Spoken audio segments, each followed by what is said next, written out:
Friends, welcome to from classes channel.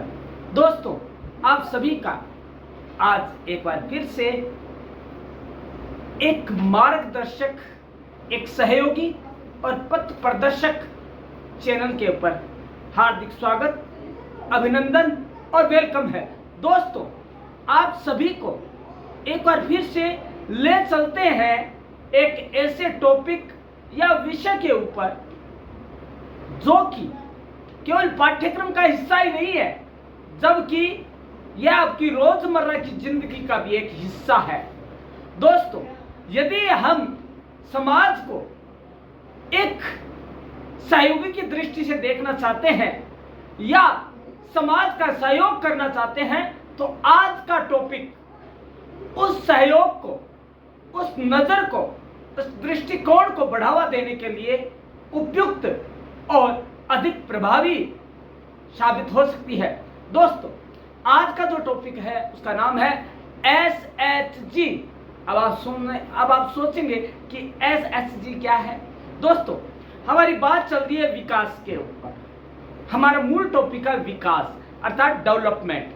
दोस्तों, सरकारें देश में विकास की योजनाएं चलाती है, संचालन करती है, लेकिन ग्रामीण परिवेश के सहयोग के बिना और कुछ अशिक्षित और गरीब लोगों की वजह से वो योजनाएं सही ढंग से संचालित नहीं हो पाती है।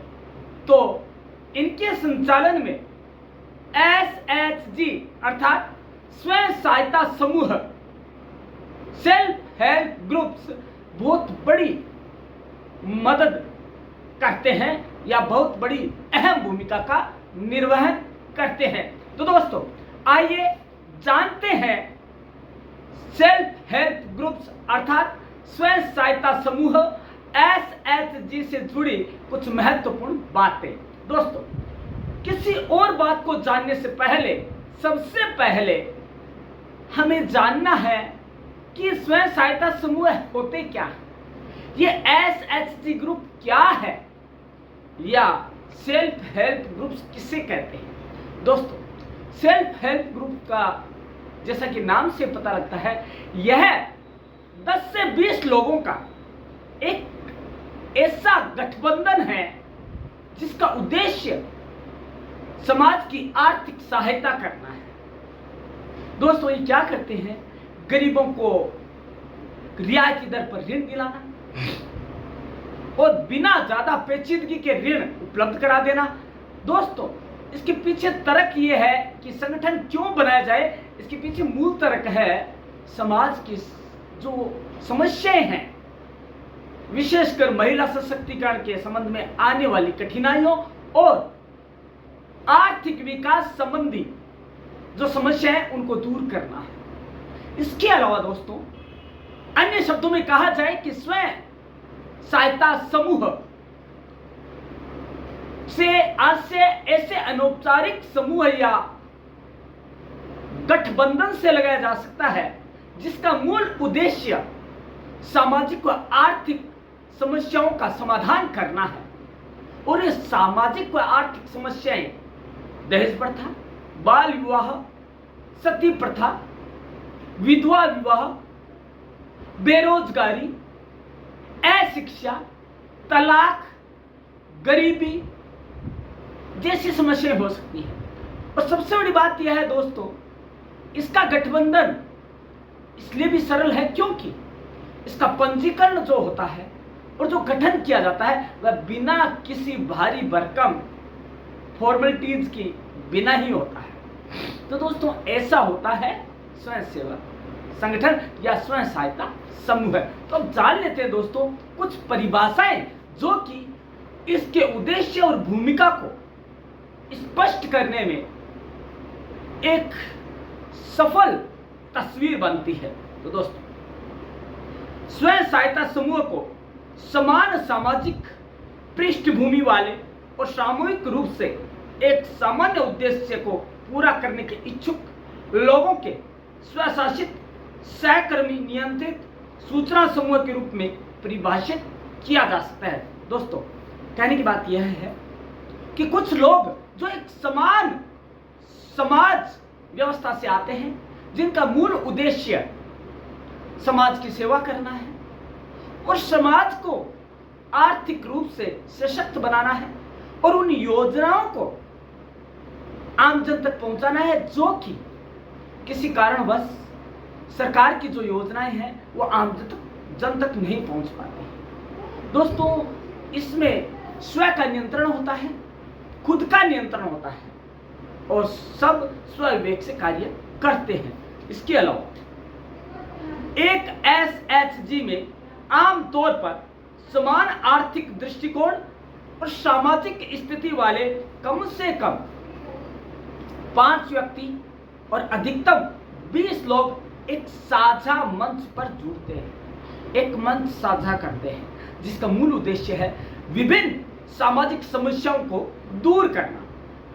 अब जान लेते हैं दोस्तों कि सामाजिक स्वयं सहायता समूह तो हमने जान लिया, एसएचजी को तो जान लिया क्या होता क्या है, लेकिन भारत में उत्पत्ति कैसे होती है इसकी, तो वो भी जानना आवश्यक है, क्योंकि तभी हम जान पाएंगे कि उसके मूल उद्देश्य क्या रहे होंगे जब इसकी स्थापना हुई। तो दोस्तों जानते हैं कि कहां से इसकी शुरुआत होती है।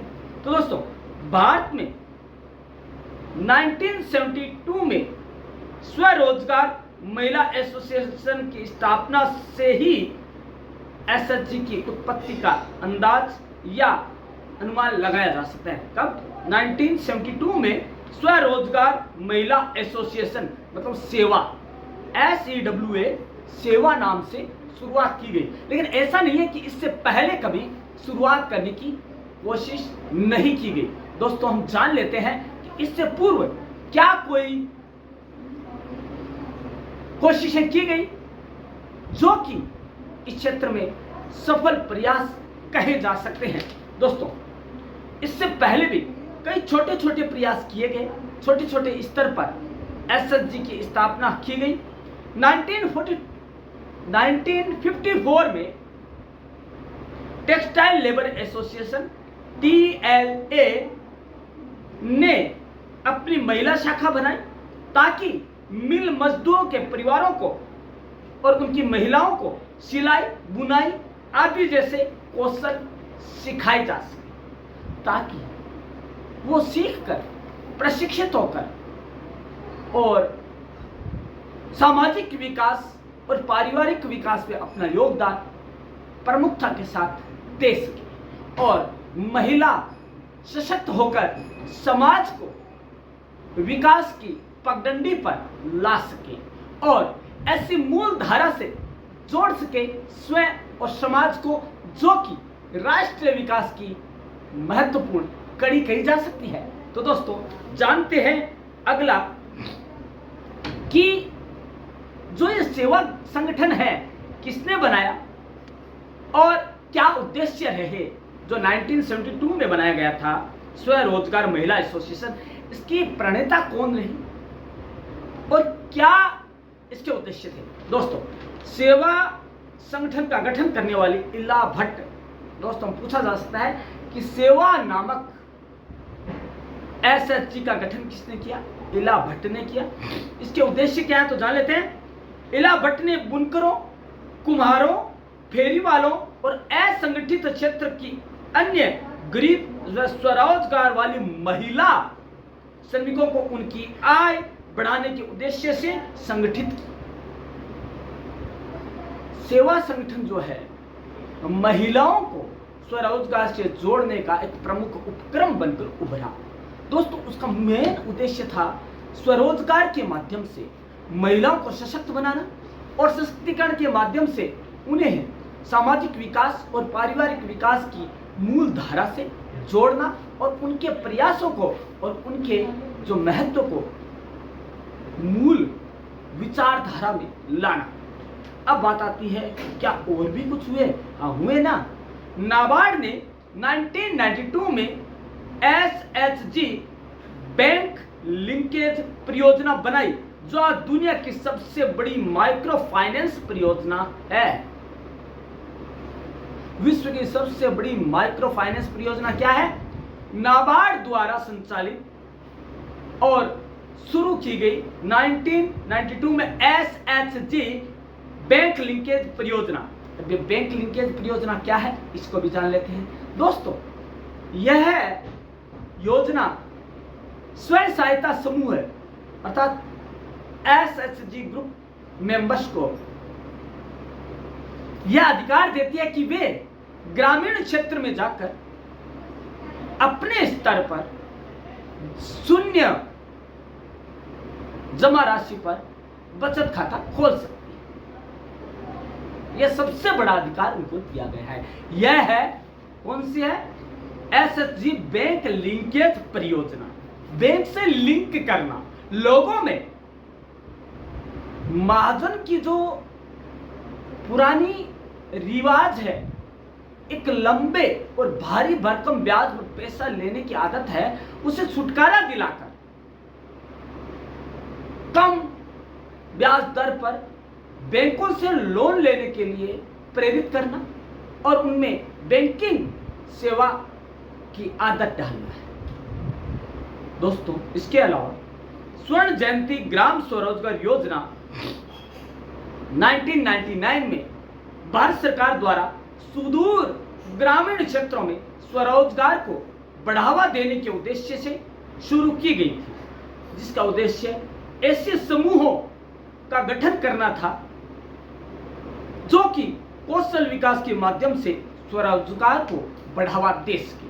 दोस्तों, स्वरोजगार योजना का मूल उद्देश्य ही ऐसे SHG ग्रुप्स की हेल्प करना था जो कि गांवों में जाकर कौशल विकास और प्रशिक्षण के माध्यम से स्वरोजगार को बढ़ावा दे सके और युवाओं को स्वरोजगार से जोड़ सके। तो दोस्तों, ये कुछ चरण हैं जो इन्हें बताते हैं कि भारत में स्वरोजगार के क्षेत्र में सामाजिक और आर्थिक समस्याओं के निपटारे के लिए SHG स्वयं सहायता समूह की उत्पत्ति कैसे हुई, विकास कैसे हुआ और आज वो किस स्थिति में।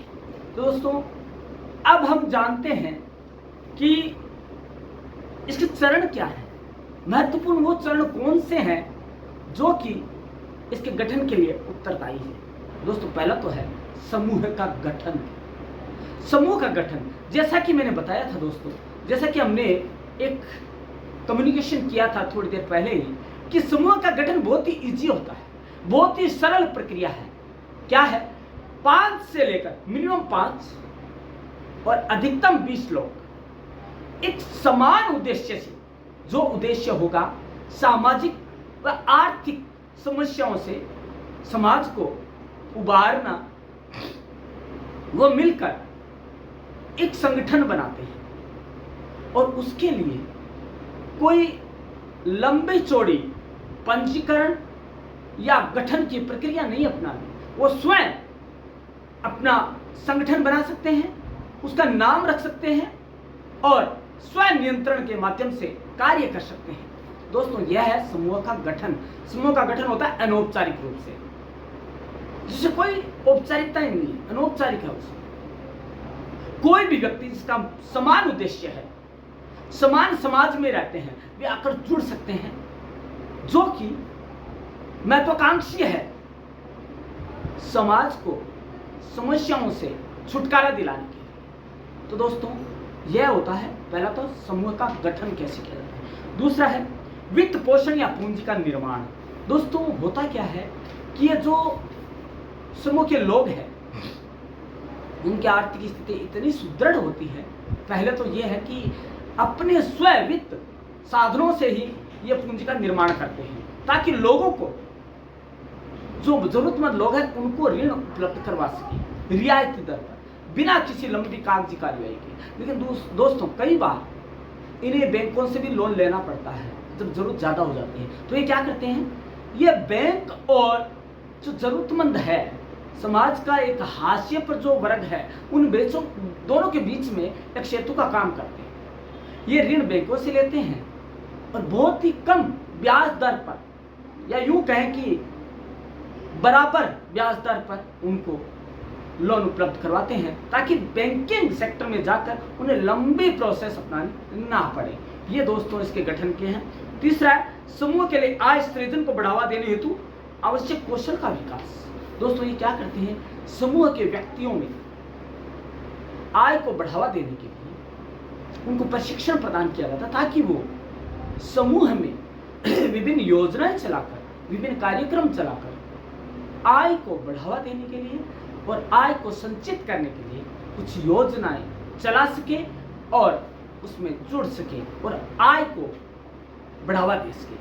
अब बात आती है स्वयं सहायता समूह के संवर्धन की जो एजेंसियां हैं कि स्वयं सहायता समूह है उनको हेल्प कौन करता है, क्योंकि हमेशा तो खुद के स्रोतों से वित्त जो है संभव नहीं है, तो उसके लिए क्या किया जाता है, कौन है ऐसी एजेंसियां जो इनकी हेल्प करने के लिए तत्पर रहती है। दोस्तों एक कहा गया है कि यदि आप अच्छा कार्य करते हैं तो हर कोई आपकी सहायता करता है। यदि आप सामाजिक सेवा का कार्य करते हैं, सामाजिक समस्याओं को दूर करने में अपनी भूमिका निभाते हैं, तो हर कोई आगे चलकर हाथ बटाने के लिए तैयार हो जाता है, तत्पर हो जाता है और एक सहयोगी के रूप में आपके साथ चल पड़ता है। तो दोस्तों ऐसी एजेंसियां कौन सी है जो आपकी सहायक बनने को तैयार है? यदि आप स्वयं सहायता समूह का गठन कर सामाजिक समस्याओं को दूर हटाने में अहम योगदान दे सकती है। गैर सरकारी एजेंसियां, बहुत सी एजेंसियां हैं जो कि आपको लोन उपलब्ध करवा सकती हैं, या वकालत के आधार पर जो वकील है वो आपकी बहुत सी समस्याएं, आपसी झगड़े, तलाक, बाल विवाह, ऐसे कानूनों पर आपको राय दे सकते हैं, उन समस्याओं के निपटान के लिए आपकी मदद कर सकते हैं। इसके अलावा गरीबी प्रबंधन कार्यक्रम, सरकार के द्वारा जो गरीबी प्रबंधन कार्यक्रम चलाए जाते हैं उनके माध्यम से भी आपको हेल्प मिलती है, ताकि जो आपके लक्षित वर्ग है जिन्हें कि आप फायदा पहुंचाने चाहते हैं उन तक उन कार्यक्रमों की जानकारी पहुंचा सकते हैं आप। इसके अलावा राज्य एवं वाणिज्यिक बैंक, दोस्तों मैंने बताया था कि बैंक लिंकेज परियोजना ऐसी परियोजनाएं हैं जो कि एक ग्रामीण क्षेत्र में बैंकिंग आदत को बढ़ावा देने के लिए स्वयंसेवी या स्वयं सहायता समूह के साथ जुड़कर काम करती है, ताकि स्वयं सहायता समूह आम जन तक जाकर उन्हें बैंकों की महत्ता से रूबरू करवाए और उन्हें बैंकिंग सेवाओं का आनंद उठाने के लिए, बैंकिंग सेवाओं को लाभ उठाने के लिए प्रेरित कर सके। उसके अलावा सरकार, दोस्तों सरकार को जब लगता है कि अमुक योजनाएं वो कार्यक्रम आम जन तक पहुंचाना है और समय रहते पहुंचाना है और उनके द्वारा पहुंचाना कुछ कठिन हो रहा है, तो वे विभिन्न स्तरों पर स्वयं सहायता समूह को ये जिम्मेदारियां सौंपते हैं और सरकार उन्हें पर्दे के पीछे से सहायता देती है ताकि वो सही समय पर लोगों को कार्यक्रमों की परिणति में अपना योगदान देने में सफल बना सके या सहयोगी बना सके। उसके बाद बात आती है माइक्रो फाइनेंस संस्थाएं। बहुत सी ऐसी प्राइवेट संस्थाएं हैं जो कि इन स्वयं सहायता समूह को आवश्यक वित्त सुविधाएं उत्पन्न कराते हैं या उपलब्ध करवाते हैं, जो कि बिना जमानत के उपलब्ध करवाते हैं। एक विश्वास होता है, एक प्रेस्टीज होती है, एक गुडविल होती है, एक नाम होता है, एक ख्याति होती है। उस बिहाफ पर ये ऐसे समूह को जो कि समाज की वित्तीय या आर्थिक समस्या को दूर करने में ही अपना मूल उद्देश्य मानते हैं, उनको माइक्रो फाइनेंस संस्थाएं हैं वो कम अवधि के, कम धनराशि के जो है लोन या ऋण उपलब्ध करवाती है। इसके अलावा SHG फेडरेशन, ये ऐसे फेडरेशन है या ऐसे समूह कह सकते हैं, संगठन है जो कि अपने सदस्य SHG को कई तरह की सुविधाएं उपलब्ध कराते ताकि वे सामाजिक व आर्थिक समस्याओं को दूर करने में अपनी भूमिका का निर्वहन अधिक सतर्कता के साथ कर सके। उसके आगे है स्वयं सहायता समूह के उद्यमी और नेता। दोस्तों जब स्वयं सहायता समूह बनाए जाते हैं तो उनका हर व्यक्ति, हर लोग जो है, हर मेंबर, हर सदस्य है, वो आय के मामले में कमोबेश अच्छी स्थिति में होते हैं और वो क्या करते हैं, अपने समूहों को अपने संगठन को आर्थिक स्थिति से सबल बनाने का हर संभव प्रयास करते हैं, ताकि वे सबल होकर, वे सक्षम होकर समाज को कई तरह की समस्याओं से उबार सके और सामाजिक कल्याण के जो कार्यक्रम हैं उनमें अपनी भूमिकाओं का योगदान दे सके। उसके बाद बात आती है दोस्तों कि उद्देश्य क्या है। ये संगठन भी बन गया और उन्हें सहायता देने वाले भी मिल गए, लेकिन उन्हें सहायता कब मिलेगी? पहले क्या होता है दोस्तों, उद्देश्य को देखा जाता है।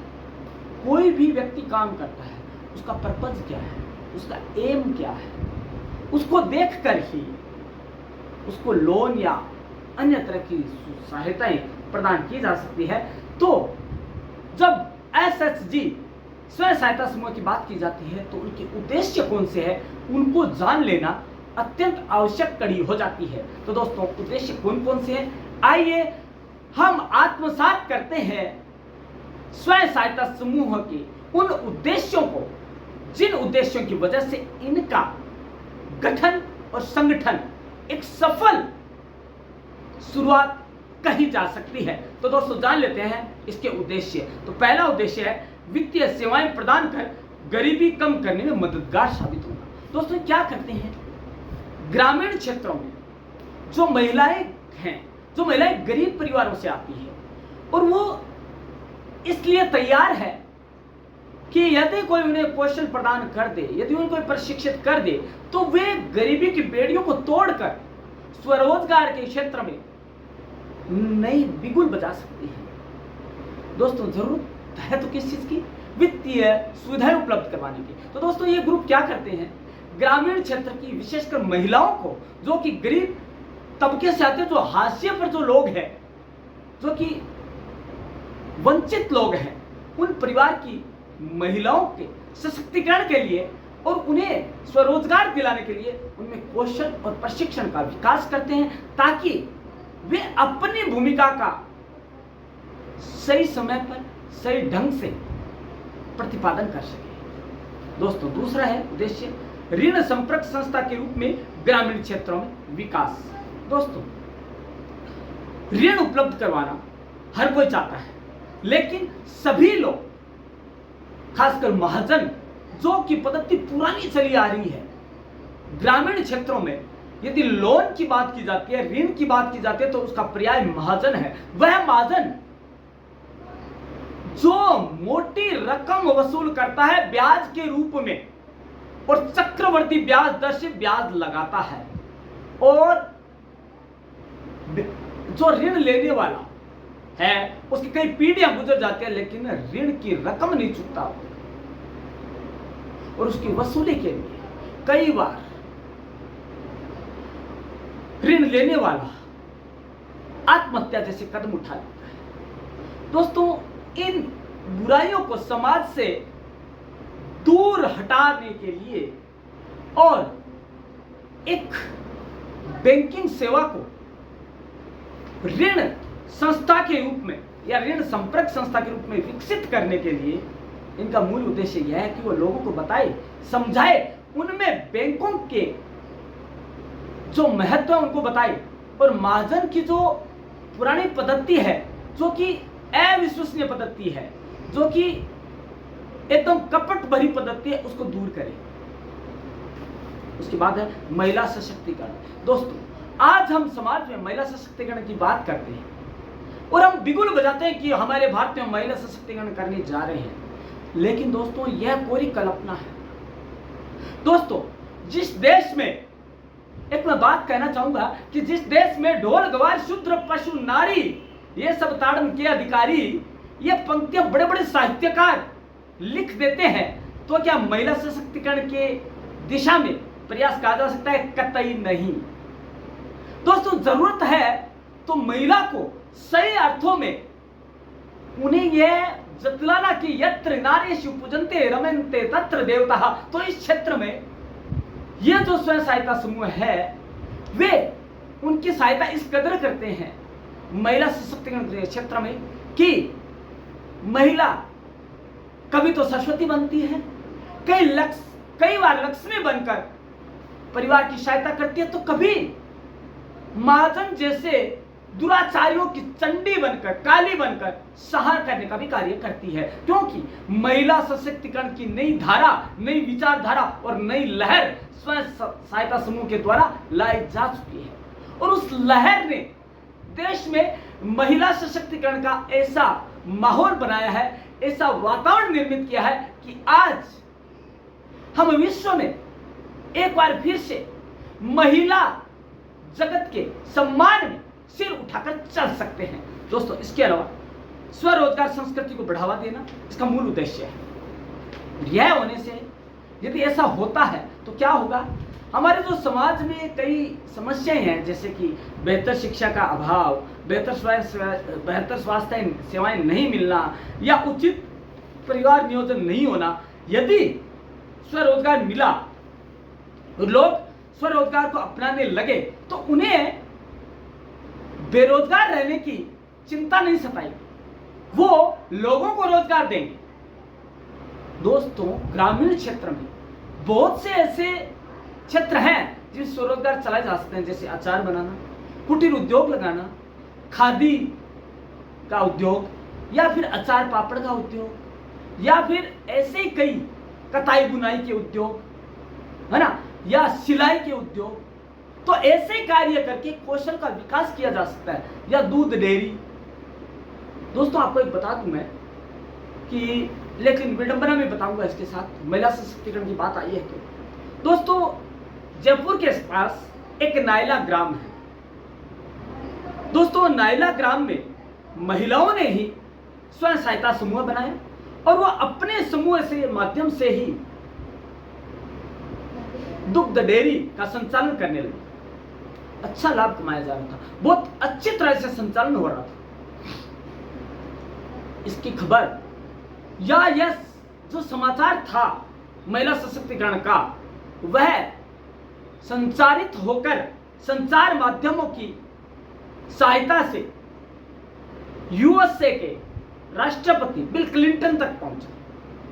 तात्कालिक राष्ट्रपति बिल क्लिंटन, जो कि अमेरिका के राष्ट्रपति थे, ने मानस बनाया और वे, आश्चर्य की बात है कि वे नायला ग्राम को देखने आए कि भारत में ऐसी क्या योजना आई है जिससे महिला सशक्तिकरण के क्षेत्र में पूरे विश्व में एक नई पहचान बनाई है।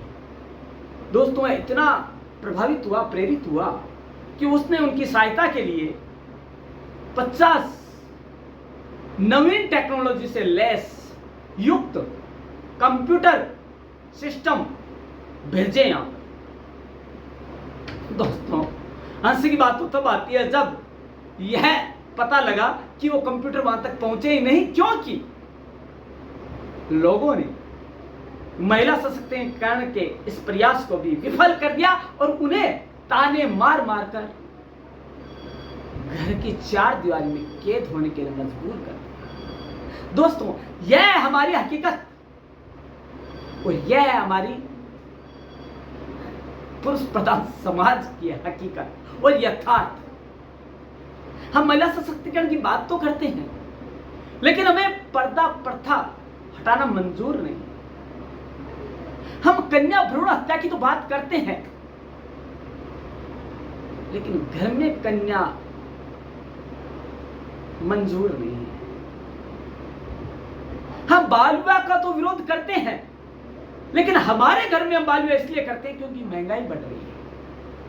हम दहेज प्रथा का तो विरोध करते हैं, लेकिन दहेज प्रथा का समर्थन इसलिए करते हैं क्योंकि हमारा बच्चा जिसने स्वदेश में नहीं विदेश में पढ़ाई की है उस पर बहुत खर्चा किया और हम हमारे बच्चे को बेचना चाहते हैं। हम तलाक जैसी प्रथा को हटाना चाहते हैं, लेकिन समर्थन इसलिए नहीं करते हैं कि हम हमारे बेटे का तलाक करवाना चाहते हैं क्योंकि वो दहेज नहीं लाए।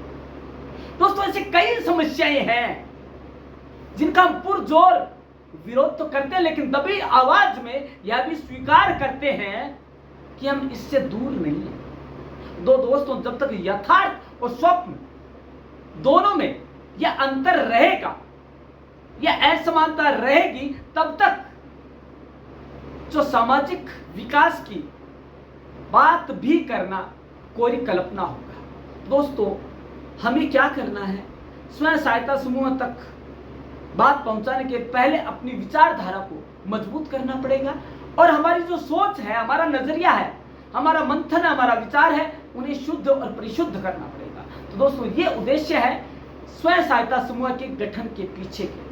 अब हम जान लेते हैं कि वे कार्य कौन से हैं जो कि स्वयं सहायता समूह के द्वारा किए जाते हैं, जिसकी वजह से उनकी पहचान बनी हुई है। वे फंक्शनरीज कौन से, वो फंक्शंस कौन से हैं जो कि स्वयं सहायता समूह को सबसे अलग बनाते हैं और ये बताते हैं कि उनकी भूमिका क्यों महत्वपूर्ण है। तो दोस्तों, जानते हैं वो कार्य कौन से हैं। पहला है रोजगार व आय सृजन, गरीबी एवं छुआछूत में रह रहे लोगों और जो हाशिए के शिकार हैं, समाज में जो वंचित वर्ग हैं, जिन्हें किसी भी तरह का कोई भी कार्यक्रम गरीबी उन्मूलन का नहीं मिलता, न कोई योजनाएं वहां तक पहुंच पाती है। तो दोस्तों, ऐसे लोगों को रोजगार व आय सृजन के क्षेत्र में आगे बढ़ाना और उन्हें ऐसी योजनाओं व कार्यक्रमों व नीतियों से जोड़ना जो कि उनमें रोजगार, स्वरोजगार और आय सृजन के अवसर प्रदान करने के लिए तत्पर रहते हैं। दोस्तों, जरूरत क्या होती है, देखो ना, नीतियां, कार्यक्रम और योजनाएं तो बने जाती हैं, लेकिन आवश्यकता यह है कि समाज के उस वर्ग तक जो कि वंचित वर्ग है, जो कि अशिक्षित वर्ग है, जो कि लंबे समय से संकुचित सोच की मर्यादा में जी रहा है, उन तक उन कार्यक्रमों को, उस प्रगति को, उस योजना को, उस स्वच्छ सोच को पहुंचाना, ताकि वह प्रेरित होकर उस क्षेत्र में प्रयास कर सके। यह मूल कार्य है स्वयं सहायता समूह का, जो कि समय समय पर सरकारों द्वारा प्रायोजित, संचालित या घोषित कार्यक्रमों और नीतियों को ग्रामीण क्षेत्र में विशेषकर वहां तक, क्योंकि जो तू सेवे मूल को फले फूले आधार। तो दोस्तों, क्या है, वो ग्रामीण क्षेत्र तक उन योजनाओं को पहुंचाते हैं ताकि गरीबी उन्मूलन और रोजगार की जो लहर है वो लाई जा सके और एक विचारधारा का निर्माण किया जा सके। एक हीन भावना जो स्वरोजगार, जो बेरोजगारी की है, उसे दूर कर स्वरोजगार और आय सृजन की नई विचारधारा का निर्माण कर सके। तो दोस्तों, जान लेते हैं अगला, ऋण उपलब्ध करवाना बिना जमानत के। दोस्तों, हमने भी बात ही किया थोड़ी देर पहले कि बहुत से ऐसे महाजन हैं, बहुत से ऐसे निजी व्यक्ति हैं जो कि आवश्यकता पड़ने पर अशिक्षित, वंचित और जरूरतमंद लोगों से उनकी जरूरतों को ध्यान में रखकर उनसे सारी प्रॉपर्टी, उनके जो गहने हैं, ज्वेलरी और उनके आवश्यक कागजात रखकर उनसे अंगूठा लगवा लेते हैं और उन पर मनमानी रकम लिखकर, ब्याज दर अपने मन से लिखकर और उन्हें जितना लोन दिया जाना था उससे आधी रकम का लोन देकर उन्हें ठगा जाता है, उन्हें जकड़ लिया जाता है बेड़ियों में, ऋण की बेड़ियों में। और दोस्तों, उनकी पीढ़ियां गुजर जाती है, लेकिन वो ब्याज, वो असीमित अवधि वाला ऋण कभी चुकता नहीं होता और सारी प्रॉपर्टी वो महाजन, वो ठेकेदार, वो ठाकुर, वो जमींदार अपने नाम करवाए। इन सभी से छुटकारा दिलाने के लिए और ऋण की बेड़ियों से वंचित वर्ग को और गरीबों को मुक्त करवाने के लिए ये बिना जमानत के ऋण उपलब्ध करवाते हैं, एक साख और एक विश्वास के आधार पर। संघर्षों का समाधान। दोस्तों, भारत जैसा राष्ट्र जो एक विशाल राष्ट्र है, जहां पे कई वर्ग, समुदाय, समाज, धर्म है, तो यहाँ पे संघर्षों का होना आम बात है। उन संघर्षों का समाधान स्वयं सहायता समूह बड़ी आसानी से करते हुए नजर आते हैं। क्योंकि दोस्तों, इसके पीछे कारण है। दोस्तों, जैसे कि समाज में कई प्रथाएं, दहेज प्रथा, सती प्रथा, बाल विवाह, विधवा विवाह, अशिक्षा जैसी कई समस्याएं हैं, छुआछूत, भेदभाव, अंधविश्वास, अशिक्षा, बेरोजगारी। तो दोस्तों इनको दूर इसलिए करने में सक्षम होते हैं क्योंकि इनके जो समूह के मेंबर है, सदस्य है, वो किसी न किसी क्षेत्र से जुड़े होते हैं। कोई वकील है, कोई पत्रकार है, कोई राजनेता है, तो कोई समाज सेवक है, तो कोई एनजीओ का मालिक भी है। तो दोस्तों ये क्या करते हैं, मिलकर उस समस्याओं के समाधान के लिए एक सरल प्रक्रिया अपनाते हैं और एक ऐसा मंच तैयार करते हैं जहां पर दोनों पक्ष आकर एक साझा विचार जो है साझा कर सके, विचार अपने विचार साझा कर सके और एक सहमति बना सके। तो दोस्तों आपको बताना चाहूंगा कि पिछले 3 दशकों से इस क्षेत्र में सामाजिक वर्ग संघर्ष के क्षेत्र में, सामाजिक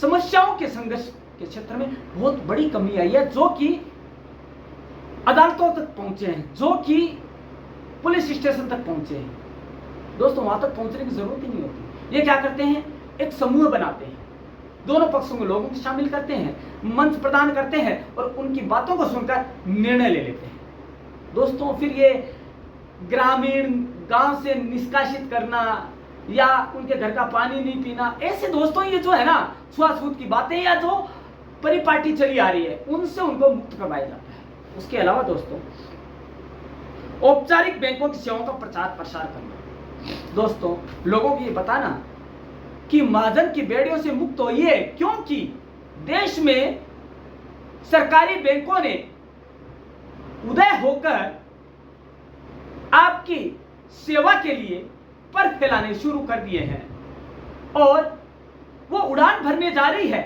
लेकिन उसे हौसला चाहिए आपका, विश्वास का चाहिए आपका, तभी वह हौसलों की उड़ान भर पाएगी, तभी वह पूरे देश में विकसित होकर आपकी सेवा करने का जज्बा पूरा कर पाएगी। इसके अलावा दोस्तों बचत की आदत को प्रोत्साहित करना। दोस्तों ये क्या है, कम दर पर, कम ब्याज दर पर बिना जमानत के ऋण उपलब्ध करवाते हैं। तो ये लोगों को ये कहते हैं कि आपको कहीं से लोन लेने की जरूरत नहीं है, जरूरत है तो महीने के महीने जितना पैसा आप बचाते हैं वो हमें जमा करवा दीजिए, उससे क्या आपका लोन और चुकता होता जाएगा, बिना किसी मिश्र धन के, बिना किसी ज्यादा ब्याज के, एक न्यूनतम दर पर। और आपको यह भी सुविधा है कि आप इन समूह से लिया हुआ ऋण ऐसा नहीं कि 10 साल में ही आपको लौटाना है, आप 2 साल में भी लौटा सकते हैं यदि आपकी बचत सही हो गया। तो लोग क्या करते हैं, बचत के प्रति प्रोत्साहित होते हैं, प्रेरित होते हैं और क्या चाहते हैं कि कम समय में हम लौटा दें, ताकि क्या है हमें जो लोन मिला है वो किसी और के काम आ जाए। तो ये दोस्तों कार्य है इसके, जो ये अपना है स्वयं सहायता समूह के जो कार्य हैं वो इस तरह के हैं। लेकिन लाभ भी है दोस्तों, इसके कार्य तो ये करते हैं, लेकिन वो कौन से लाभ है जो हमें सोचने को मजबूर करते हैं कि हमें स्वयं सहायता समूह की ओर रुख करना चाहिए, उनकी हेल्प लेनी चाहिए। तो दोस्तों लाभ पहला तो है वित्तीय समावेशन करना। वित्तीय समावेशन मतलब आम लोगों की वित्तीय जरूरतों को पूरा करना और एक ऋण संपर्क संस्था के रूप में कार्य करना। दोस्तों जब लोग बैंकों से ऋण ले लेते हैं लेकिन चुकाने में थोड़ी गफलत करते हैं, तो लोगों को प्रेरित करते हैं कि भैया आप ऋण चुका दीजिए, क्योंकि आने वाले समय में यही ऋण, यही लोन किसी और की सहायता कर सकते हैं। तो समावेश के लिए कार्य करते हैं। हाशिए पर पड़े लोगों को आवाज प्रदान कर। दोस्तों कई ऐसे लोग हैं जिनकी आवाज दबी होती है, क्योंकि वो गरीब तबके के लोग हैं, वो छुआछूत के शिकार लोग हैं जो ऋण की परिपाटी में जी रहे हैं। तो ये क्या करते हैं, उन वर्ग की आवाज बनते हैं ताकि वे सामाजिक व आर्थिक बुराइयों के समक्ष सीना तान कर खड़े हो सके और उनके निपटान के लिए अपना योगदान दे सके। इसके अलावा है सामाजिक अखंडता। दोस्तों सामाजिक अखंडता का मतलब क्या आप जानते हैं? दोस्तों सामाजिक अखंडता का मतलब यही नहीं है कि सब एक साथ मिलकर रहें, नहीं दोस्तों। सामाजिक अखंडता का मतलब है सामाजिक बुराइयों को दूर कर आने वाले संकटों से बचते हुए समाज की सुरक्षा करना, समाज की सुरक्षा को अक्षुण्ण बनाए रखना। दोस्तों सामाजिक बुराइयों जैसे जाति प्रथा, छुआछूत, भेदभाव, दहेज प्रथा, सती प्रथा, बाल विवाह, विधवा विवाह, अशिक्षा, महिला सशक्तिकरण जैसे कई अनेकों लाखों पर्दा प्रथा, सती प्रथा, ऐसी कई समस्याएं दोस्तों, डायन प्रथा, ये ऐसी कई समस्याएं हैं जो कि महिलाओं को विशेषकर दासता का शिकार बनाए हुए हैं। तो जब तक महिला सशक्त नहीं हो जाती तब तक समाज की अखंडता को सुनिश्चित नहीं किया जा सकता, क्योंकि उनकी सोच में हम बदलाव नहीं ला पाए। दोस्तों, काफी आश्चर्य और आश्वासन और बड़े ही गर्व की बात है कि पिछले दशकों से जो महिला सशक्तिकरण के क्षेत्र में क्रांति आई है, उसमें स्वयं सहायता समूह ने अपनी अहम और महत्वपूर्ण भूमिका का निर्वहन किया है, जिसकी वजह से आज भारत में महिला सशक्तिकरण का एक नया सूर्य उदय हुआ है और उस उदित सूर्य की किरणों में विकास की भूमि स्पष्ट दिखाई देती है। उसके बाद बात आती है दबाव समूह। सरकार पर विभिन्न कार्यक्रमों, नीतियों और योजनाओं को लागू करने के लिए दबाव बनाया जाता है। दोस्तों, क्या होता है, आम व्यक्ति ने मताधिकार का उपयोग किया और नेता को चुनकर कुर्सी पर बिठा दिया, लेकिन वह कुर्सी पर बैठते ही अपने कर्तव्यों को, अपने उत्तरदायित्व को भूल जाता है। तो उन उत्तरदायित्वों को, कर्तव्यों को वापस उन्हें याद दिलाने के लिए यह समूह उनको उनके दायित्वों को याद दिलाते हैं, ताकि समय पर वे जाग कर दबाव में आकर, जनता के दबाव में आकर उन नीतियों, कार्यक्रमों को लागू कर सके जिनका उन्होंने प्रॉमिस किया था जब वो वोट मांगने गए थे। तो दोस्तों, ये समूह है, उनको यह याद दिलाते हैं, जैसे कि लक्ष्मण जी ने सुग्रीव को याद दिलाया कि आपने राम जी से क्या प्रॉमिस किया था, वह पूरा कीजिए, उसका समय आ गया है, नहीं तो आने वाले समय में उसका परिणाम भुगतने के लिए तैयार नहीं। यही वही की वही बातें ये स्वयं सहायता समूह करते हैं और उन्हें दबाव बनाया जाता है कि वे जनता के लिए कुछ सकारात्मक सोचे और करे। उसके बाद बात आती है आजीविका, रोजगार का वैकल्पिक स्रोत। दोस्तों, कोई भी व्यक्ति बेरोजगार नहीं रहना चाहता, लेकिन कई ऐसी मजबूरियां हैं जैसे कि बेरोजगारी, गरीबी, आय का असमान वितरण, आय विषमता, जो कि उसे आगे बढ़ने में रोकती है। तो दोस्तों, ये समूह क्या करते हैं, इसका लाभ क्या है इन समूह का इस क्षेत्र में, कि वो आम लोगों को उनकी योग्यता के अनुसार कौशल और प्रशिक्षण प्रदान, जिससे भी कि वे आजीविका के नए स्रोत के रूप में अपने आप को रख सके और स्वरोजगार की दिशा में प्रयास कर लोगों को रोजगार दे सके। इसके अलावा है स्वास्थ्य देखभाल और आवास पर प्रभाव। दोस्तों, इन समूहों की वजह से जो सरकार की चल स्वास्थ्य सेवाएं थी, उन्होंने बहुत आमूलचूल प्रगति की और भविष्य में करती रहेगी, ऐसा अनुमान है। दोस्तों, पिछले एक दशक में भारत सरकार की स्वास्थ्य सेवाओं को स्वयं सहायता समूह ने जितना उजागर किया है, जितना बढ़ाया है, आम जन में जितनी उनकी पहुंच बनाई है, और खासकर घर से बाहर शौचालय बनाने में स्वयं सहायता समूह ने जो प्रयास किए हैं, आम लोगों में जो सोच विकसित की है, उसके प्रयास को कम नहीं आंका जा सकता। एक सहयोगी के रूप में कार्य करते हैं। बैंकिंग सहायता। दोस्तों, बैंकों के द्वारा जो योजनाएं चालू की जाती है वित्त को लेकर या आर्थिक रूप से सबल बनाने के लिए, वे सहायताएं इन तक पहुंचाना और उनके लिए जागरूक बनाना कि बैंकिंग सेवाएं आपके लिए किस कदर और किस हद तक सहायक साबित हो सकती है। तो दोस्तों, ये लाभ है स्वयं सहायता समूह के, जो कि हर देश के लिए लागू हो सकते हैं।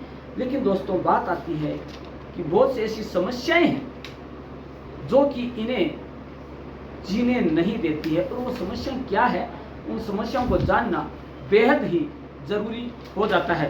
दोस्तों, वो समस्याएं क्या है वो जान लेते हैं। समस्याएं हैं पहुंच का अभाव। दोस्तों, समस्याएं विस्तार या पहुंच का अभाव। दोस्तों, विस्तार तो है, लेकिन आम जन तक ये पहुंच नहीं पाते हैं, क्योंकि इनकी कुछ मर्यादाएं हैं, कुछ सीमाएं हैं, जो इन्हें उन तक पहुंचने में, जो वंचित वर्ग है, जो कि उद्देश्यहीन वर्ग है, उन तक पहुंचने में बहुत बाधाएं आती है। दूसरा, पितृसत्तात्मक मानसिकता व्याप्त है, जो कई महिलाओं को आगे आने से रोकती है।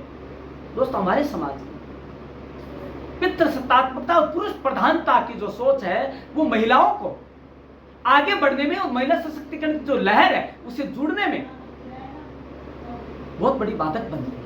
कि चाहे कितना ही प्रयास कर लीजिए, जो मानसिकता है घर कर गई है पर्दा प्रथा की या पुरुष प्रधान समाज की, वो जल्दी से निकलने वाली नहीं है। बैंकिंग सुविधाओं की कमी।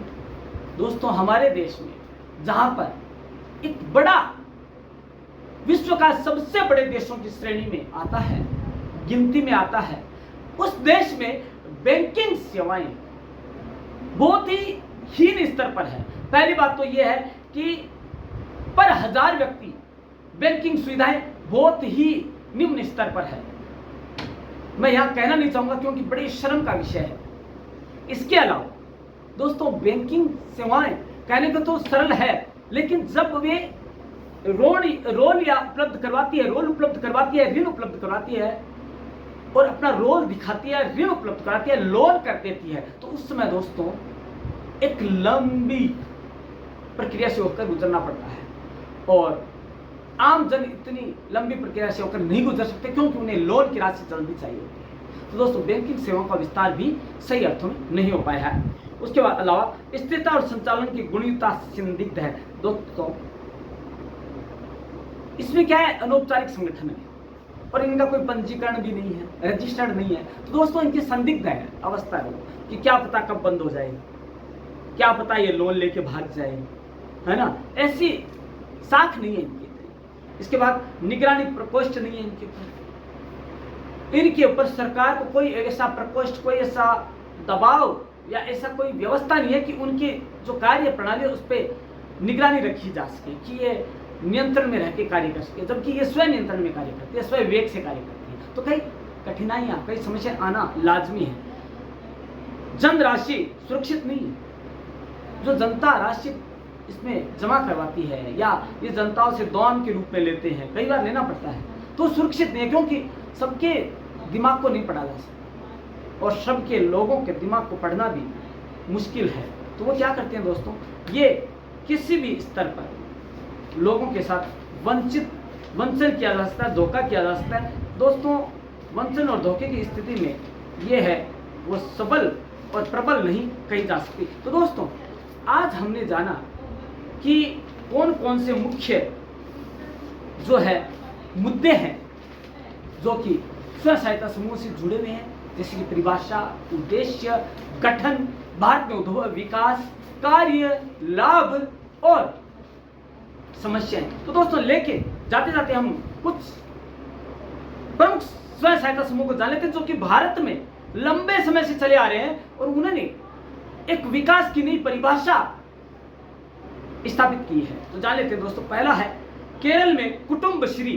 केरल का कुटुंबश्री एक बहुत बड़ा स्व सहायता समूह है। जान लेते हैं दोस्तों, 1998 में गरीबी उन्मूलन के लिए यह संगठन शुरू हुआ, इसका गठन हुआ, जो कि मूलतः या विशेषकर महिला सशक्तिकरण के क्षेत्र में महिला गरीबी उन्मूलन के लिए कार्य करता है और महिला को कई तरह के कौशल प्रदान करना, प्रशिक्षित करना, उनके क्षेत्र में वे कार्य करती है। इसके अलावा इसके 3 प्रमुख घटक हैं, माइक्रो क्रेडिट, उद्यमिता और सशक्तिकरण, और यह एक सरकारी एजेंसी बन चुकी है। कुटुंब श्री, केरल में कुटुंब श्री स्व सहायता समूह है जो कि एक अनौपचारिक संगठन में गठित हुआ था और आज एक सरकारी एजेंसी बन चुका है। अब बात आती है महाराष्ट्र में महिला आर्थिक विकास महामंडल, जिसे कहा जाता है MEVIM, MAVIM, SHG को वित्तीय एवं आजीविका सेवाएं प्रदान करने के लिए MAVIM के तहत सामुदायिक प्रबंध संस्था केंद्र CMRC शुरू किया गया और यह आत्मनिर्भर है, जो कि जरूरत के हिसाब से वित्तीय व सामाजिक समस्याओं को उबरने के लिए विभिन्न प्रकार की आवश्यक सेवाएं उपलब्ध करवाता है।